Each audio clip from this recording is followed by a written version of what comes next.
Jay, you can speak to that. In 2008, you found a lump in your breast, right? I found a lump in my breast, and it was only 3 months after my previous mammogram, so I wasn't expecting to find anything, Nancy.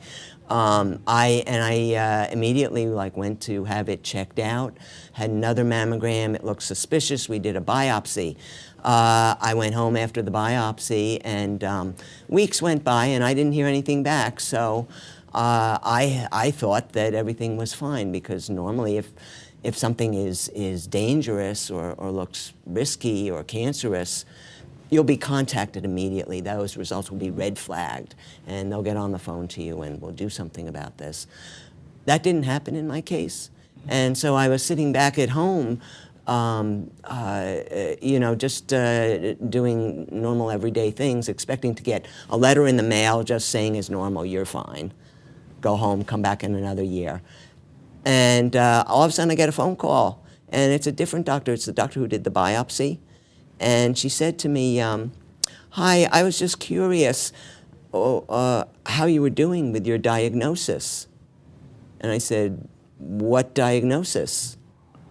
And she sort of spurted, he hasn't called you yet.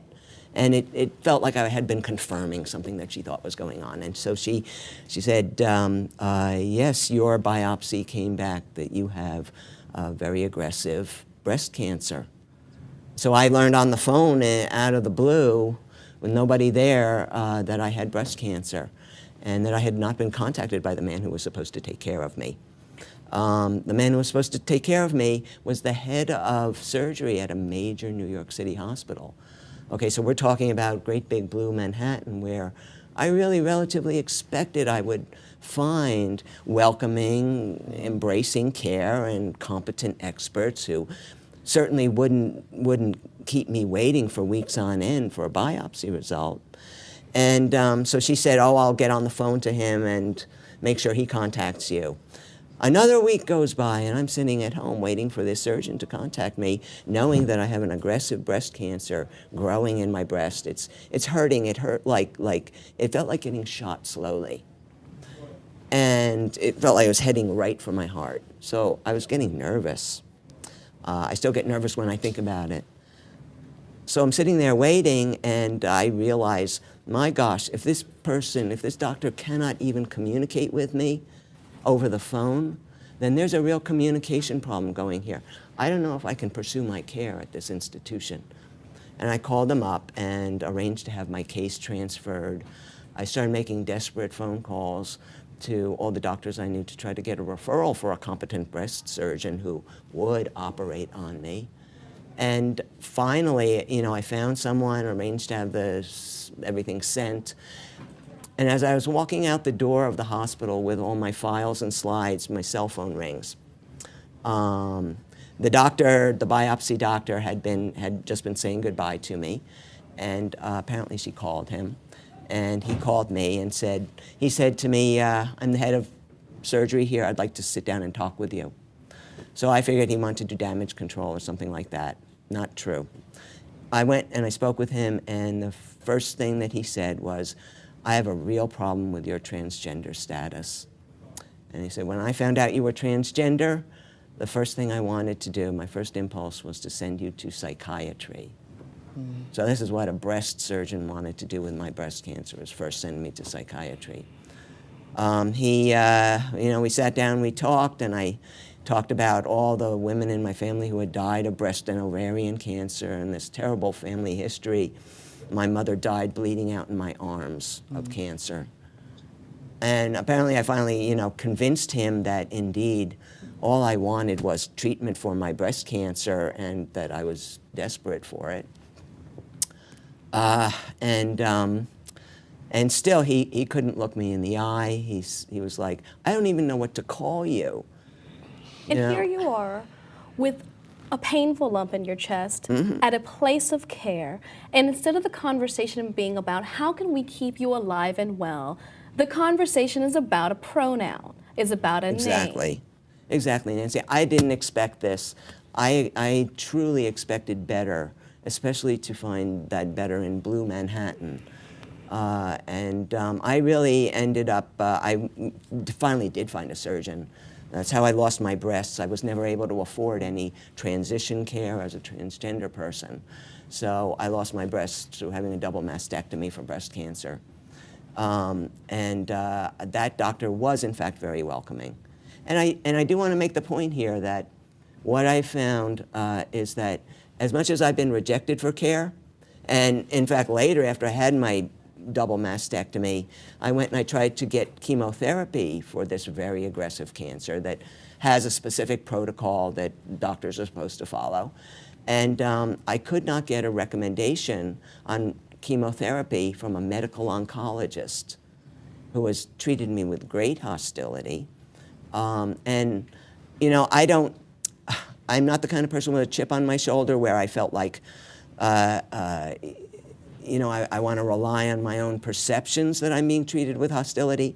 I went and I actively asked them. I said to them, I feel like I'm being treated with hostility here because I'm transgender. Mm-hmm. Do you feel that that's correct? And they agreed. They agreed. They said yes. And they said, but we don't feel that that will interfere with your care there. But they were so hostile. They questioned me on every single tiny thing. It was clear that they considered me a deceptive person or a liar, almost as if by appearing to be male, which to me is like, that's me being my authentic self with you. That's me living my truth. That's not me living a lie. But they seem to see it as being a deceptive person. You are male. You are male. Thank you. That's the first thing. You are male. And that's the way I hope people will regard me, and that's truly me.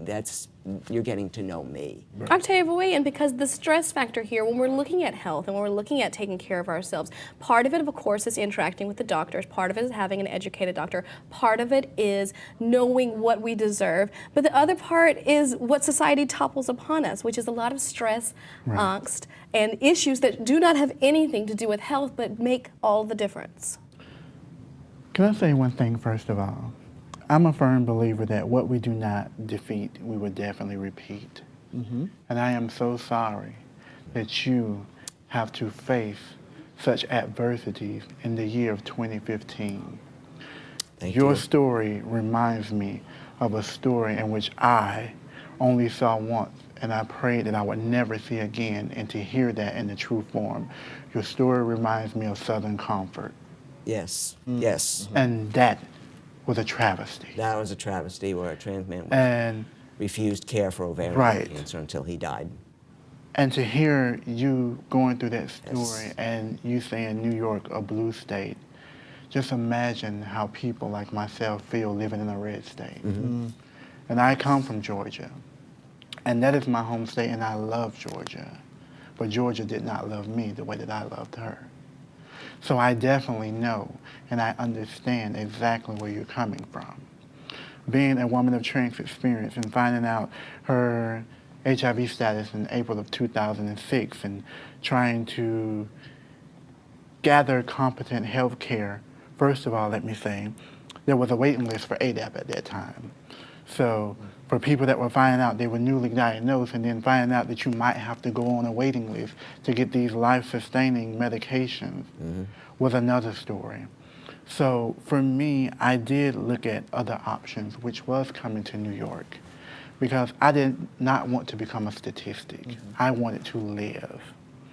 And for me, it was packing 5 suitcases and buying a one-way ticket on Amtrak because I was determined to live. And then to get here and to hear the story, your narrative on how you was treated in a place in which I looked at as my promised land. Because for me, I felt like I was still on the Underground Railroad. And for me, leaving the South, coming to the North, I was hoping to find my freedom. And to hear that that was not the case for you, that it was actually your entrapment, it does sadden me. Yes. Because what does that say for the narratives of all of us that are here and all of us that are coming behind you? And to know that you suffered that, again, is it is incomprehensible to know that that still happens Yes. here. One of the frustrating aspects of this conversation, Jay, you embody so many issues that we're dealing with in 2015. In 2008, when the breast cancer was found, you had nodules for lung cancer Yes, at I that did. time as well. That has now turned terminal. Part of your conversation is a large part of many individuals, many trans individuals' journey, which is being in a cycle of low income, being very dependent upon Medicaid to take care of yourself and your family. How has that affected your treatment for your lung cancer? Do you feel you would have more options had you, if you had more of a financial capacity? Oh, absolutely. As most trans individuals have lived through, especially if you're 59 like I am, we've lived lives where, you know, I faced being canned from jobs, lost educational opportunities, thrown out of college, all kinds of things that interfered with having any kind of sustainable life. And it was a situation where after facing my second cancer, I was also disabled and I could not work again. So when I found out that the nodules in my lungs had in fact turned into lung cancer, all I had was Medicaid to lean on. And so now I face discrimination not as a trans person, but as a deeply impoverished person, which is, I'm also talking about most of the trans community, having faced lifetimes of discrimination. And I want to say, the second time around, I've spent the years in the middle doing all sorts of talks and presentations. I go and I talk for free, teaching hospital staffs cultural sensitivity and competency for dealing with LGBT patients of all sorts, particularly cancer patients, particularly now terminally ill cancer patients. And I have found the second time around, I am being treated in a very loving fashion by providers, most of whom I have trained to do my cancer care.